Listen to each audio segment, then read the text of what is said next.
Mesdames et messieurs, vous savez, quand on accueille dans sa commune une manifestation, on dit régulièrement que c'est un honneur et que c'est un plaisir de vous recevoir. Mais ces mots aujourd'hui ont un sens un peu particulier, tout simplement parce que c'est sur les bancs de l'école de la FCPE que j'ai connu Marie-Pierre Sadondi, madame, la conseillère régionale. C'est sur ce banc que nous nous sommes engagés, c'est là où nous nous sommes connus, donc nous sommes des anciens de la FCPE. Et donc, c'est un plaisir tout particulier de vous accueillir aujourd'hui. Nous avons rencontré quelques difficultés à cette époque-là et c'est notre engagement politique qui avait aussi commencé. Aujourd'hui, il est temps pour nous de tendre la main à ceux qui nous ont succédé. Et vous savez donc que notre passé est devenu leur présent. Et je souhaiterais que vous applaudissiez très fort le président de la FCPE, parce qu'aujourd'hui, un engagement associatif, c'est compliqué, nous le savons bien. Donc, applaudissements au président de la FCPE. Bienvenue donc à Villelon, de la Salanque. C'est vraiment un grand plaisir de vous accueillir ici. Une fierté aussi. Alors, c'est vrai qu'un plaisir parce que c'est la laïcité pour les parents, c'est important. Il faut sans cesse en fait parler de laïcité à l'école. Les enfants ne savent pas nécessairement ce qu'est la laïcité, les parents des fois non plus. C'est essentiel en fait de faire les uns et les autres un travail de sorte autour de la laïcité pour essayer sans cesse de rappeler les principes fondamentaux, le principe fondamental qu'est la laïcité, qui est inscrite dans la Constitution et donc du coup qui doit être respectée sans cesse. J'espère en tout cas que vous passerez un bon moment autour de la laïcité avec 4 interventions qui, pour les avoir côtoyés, pour avoir échangé beaucoup avec eux, pour préparer cette matinée, je pense que ça vaut le coup d'être vécu. Donc je vous remercie et je laisse la parole à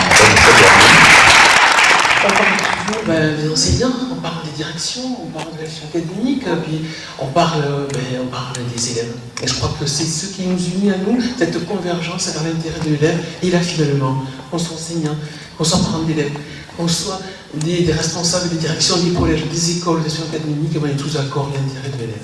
Voilà pourquoi aujourd'hui, c'est important pour moi d'être là à vos côtés pour d'abord vous dire que l'engagement, pour moi, il a été par l'école. L'école maternelle, l'école primaire, le collège, le lycée. Et puis on pourra après se dire que j'ai porté fièrement ces couleurs de FCPE et chaque fois que ce nom, j'entends ça, je crois qu'il y a beaucoup d'émotions. Ce Rémi m'avait dit 6 minutes. Il m'avait dit 8. Il m'a appelé, il m'a dit, sois courte. Hein. Hier soir, je dis quoi? Je dis bonjour. Ah, il m'a dit que ça rigole. Il y avait un petit peu la complicité donc, qui est entre nous, je veux dire. Donc, bon séminaire, bonne conférence, je veux dire, je crois que ça peut faire un petit peu de... On peut aller un peu plus loin encore, je veux dire, alors je ne parle pas de ruissellement, mais on peut continuer à travailler sur ça, avec des écoles, avec peut-être le conseil départemental, déjà le 9, la date est prise, et moi je veux simplement que, je crois que la laïcité, c'est simplement un outil de vivre ensemble.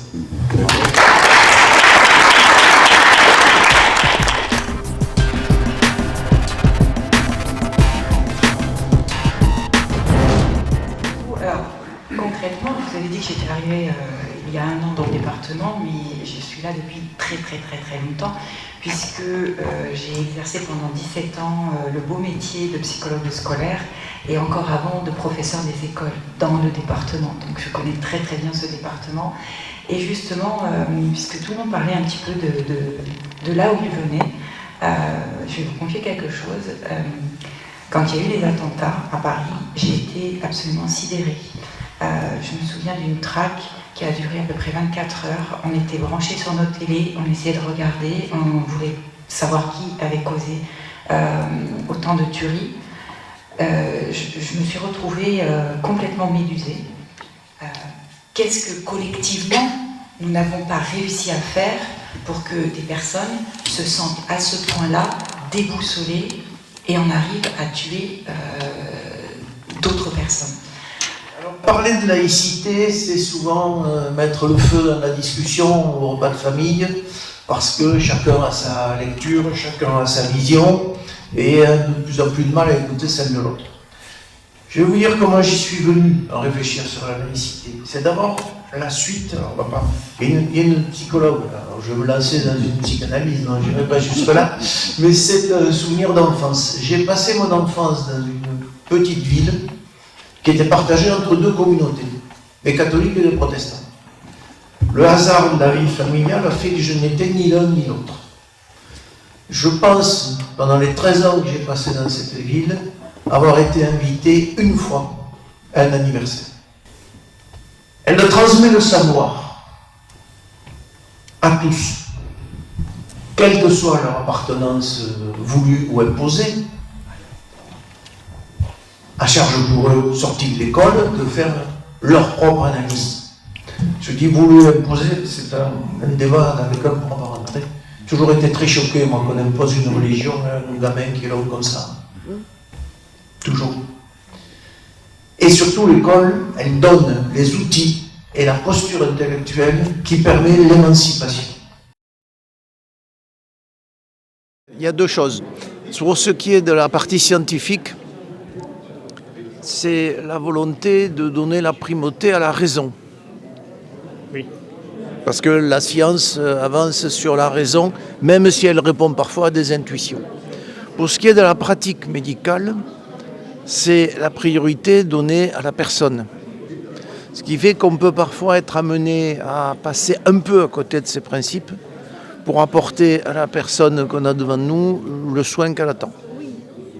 Et ce n'est pas toujours très facile, mais on ne peut pas laisser souffrir quelqu'un, on ne peut pas le laisser mourir comme ça sans avoir tout essayé, y compris de lui parler le langage qu'elle comprend. On a conclu le discours avec l'euthanasie.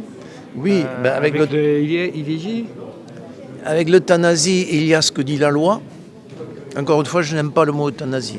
Sur l'accompagnement de fin de vie, il y a ce que dit la loi, il y a ce que chacun dit, et puis il y a ce que chacun fait en son âme et conscience, si je peux employer le terme à propos de laïcité, le terme d'âme, en fonction de ce qu'il a reçu comme demande de la part du patient.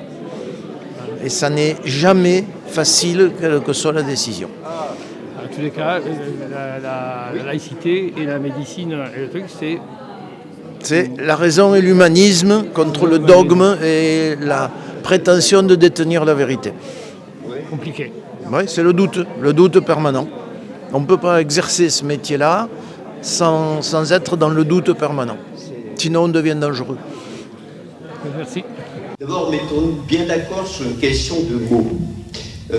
Force est de constater que le mot laïcité est aujourd'hui malheureusement totalement dévoyé et instrumentalisé. Alors, dévoyé, instrumentalisé par l'extrême droite qui, il n'y a pas si longtemps, le vilipendait, et qui s'en sert aujourd'hui, il faut bien le dire, comme arme anti-musulmane, essentiellement.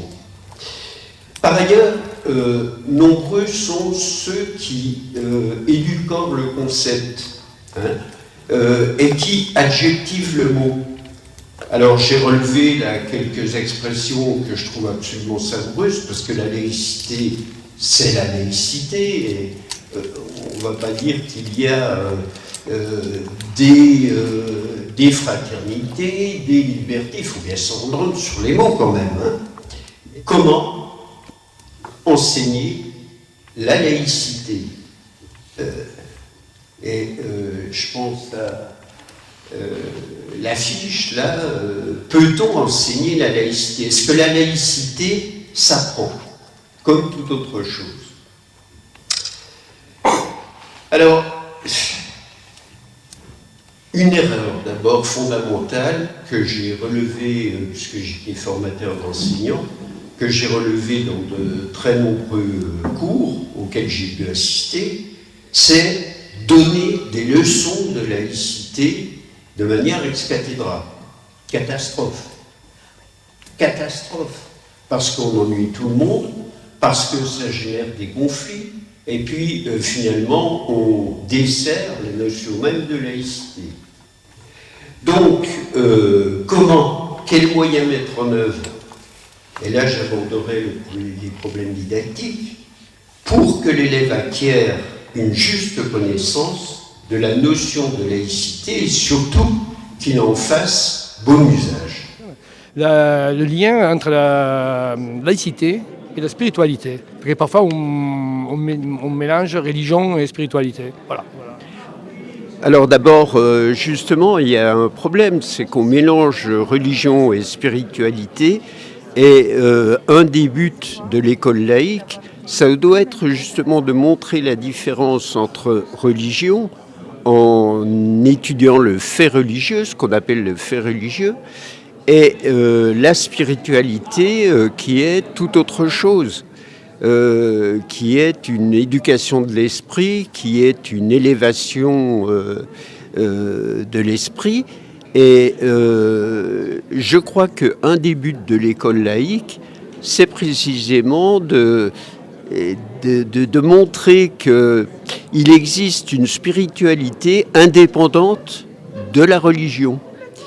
Et à travers un certain nombre d'écrivains, on peut très bien montrer aux élèves, mais dès le primaire, qu'il existe des voies qui permettent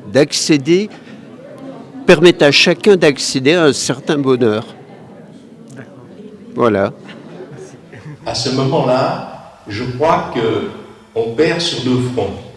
On perd sur le front de la laïcité, on le verra, parce que la laïcité deviendra ce principe univoque. Il était admis que la laïcité, c'était le fondement de l'école. Et puis on va perdre aussi parce que à ce moment-là, certains invoquent le concept de liberté d'enseignement. À partir de là, effectivement, on installe les familles dans une posture de consommateur au regard de l'école.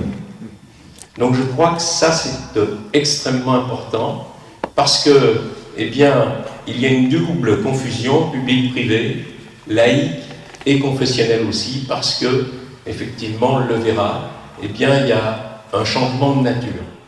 Les responsables de l'éducation nationale à tout niveau essaient de jongler justement entre tout ça, et puis essaient de trouver des interprétations sur le type d'activité, est-ce que c'est une activité scolaire, est-ce que c'est pas une activité scolaire. Et donc, je crois qu'un jour ou l'autre, effectivement, il faudra, comme disait Mauroy, qu'en République, c'est la loi qui puisse clarifier et on ne laisse pas au local trancher des questions fondamentales telles la liberté de conscience ou la liberté religieuse. Je crois qu'aujourd'hui, il y a un certain nombre de responsables institutionnels qui hésitent sur ces questions-là, alors que certains n'ont pas hésité par rapport à la loi de 1905. Je crois que la loi de 1905, aujourd'hui, on serait incapable de la voter. Est-ce que la laïcité, c'est une religion d'État ? Non, bien sûr, parce que la laïcité, c'est pas une conviction, c'est pas donc une religion. La laïcité, c'est le droit d'avoir, une conviction, ne pas en avoir aussi. Et donc, c'est surtout pas une religion d'État, bien évidemment. Ça, c'est une erreur. Et je crois que si on doit définir la laïcité, il faut dire liberté de conscience. La loi de 1905, d'ailleurs,